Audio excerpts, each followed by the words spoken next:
नमस्कार दोस्तों। आज की कहानी है, क्या गृहिणियां मुफ्त की रोटी तोड़ती है। ये कहानी सभी गृहिणियों को समर्पित। एक गृहिणी वो रोजाना की तरह आज फिर ईश्वर का नाम लेकर उठी थी। किचन में आई और चूल्हे पर चाय का पानी चढ़ाया। फिर बच्चों को नींद से जगाया ताकि वे स्कूल के लिए तैयार हो सके। कुछ ही पलों में वो अपने सास ससुर को चाय देकर आई। फिर बच्चों का नाश्ता तैयार किया और इस बीच उसने बच्चों को ड्रेस भी पहनाई। फिर बच्चों को नाश्ता कराया। पति के लिए दोपहर का टिफिन बनाना भी जरूरी था। इस बीच स्कूल का रिक्शा आ गया और वो बच्चों को रिक्शा तक छोड़ने चली गई।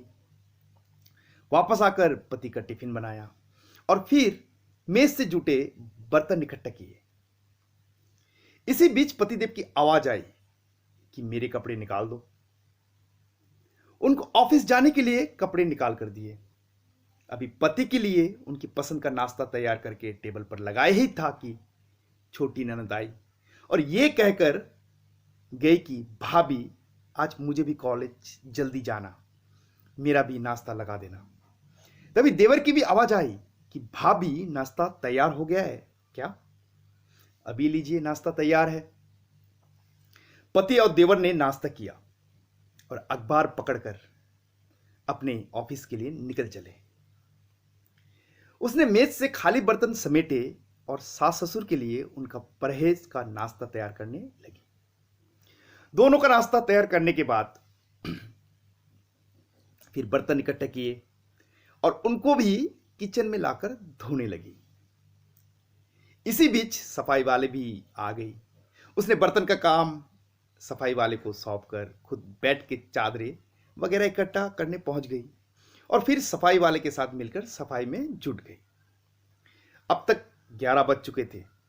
अभी वो पूरी तरह काम समेट भी ना पाई थी कि कॉल बेल बजी।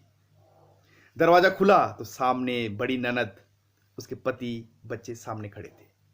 उसने खुशी खुशी सभी को आदर के साथ घर में बुलाया और उनसे बात करते करते उनके आने से हुई खुशी का इजहार करती रही। ननद की फरमाइश के मुताबिक नाश्ता तैयार करने के बाद अब वो नंद के पास बैठी हुई थी कि सास की आवाज आई कि बहू खाने का क्या प्रोग्राम है। उसने घड़ी पर नजर डाली तो 12 बज रहे थे। उसकी फिक्र बढ़ गई। वो जल्दी से फ्रिज की तरफ लपकी और सब्जी निकाली और फिर से दोपहर के खाने की तैयारी में जुट गई। खाना बनाते बनाते अब दोपहर का 2 बज चुके थे।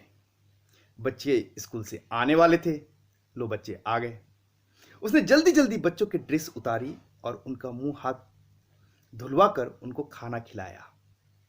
इस बीच छोटी नंद भी कॉलेज से आ गई और देवर भी आ चुके थे।